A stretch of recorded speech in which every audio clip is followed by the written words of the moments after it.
ታሪክ ትውልድና ሀገር ይወቀው ይላል። እኛ የብልጽግናን ሰራዊት ስንፋለም ጀርባችን በህወሓት ተላላኪ ፋኖንን ባዮች ተወክተናል። የጦሩ ፊታውራሪ ተሰውቷል ብሏል። አዎ ታሪክ ትውልድና ሀገር ይወቀው።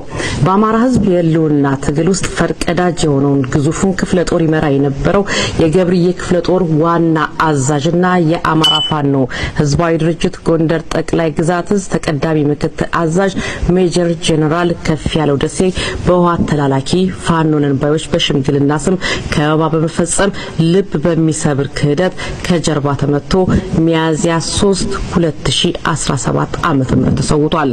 በአማራ ህዝብ አይዞ አሁን መጥናናት ነው በቃ አሁን መጥናናት ነው ያለው ሰራዊት መሰብሰብ ነው። እኔ ልንገራችሁ ማልዳም ነግሬዋለሁ። ምንም ዝም ብለ ሚዲያውን አስተላልፍልኝ እኔ ልታየኝ ዛሬ የትም ነው ማገባው እያለ እባክህ ተተኳሽ ላይኖራችሁ ይችላል ለነሱም ይሆን አላጣም ምናምን እያለ ነው በጥሶኝ ገባ። ማልዳ እኮ አይሆንም ነው ያልኩት። ያንተ ስልክ እምቢ ብሎኝ ያንተ ስልክ እምቢ አለኝ፣ የያሱ ስልክ እምቢ አለኝ። ሀብታሙ ሩቅ ነኝ ባለበት ይቆም እምቢ አለ። እየሮጠ ነበር ያነፈነፈ የመጣው። እባክህ በስሜት አትግባ፣ ቆይ ረጋበል ብያለሁ።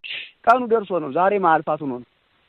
የስድብ ማትላኩበት እዛ ማዶ የስድብ ማትላኩበት እዛ ቡዳ ሰፈር በቴክስት የስድብ ማትላኩበት አንተ ሚሊሻ ነህ እጅን ይዘን ነው የምንወስደው እያሉ ተወኝ ወንድም አለ ተወኝ እንደው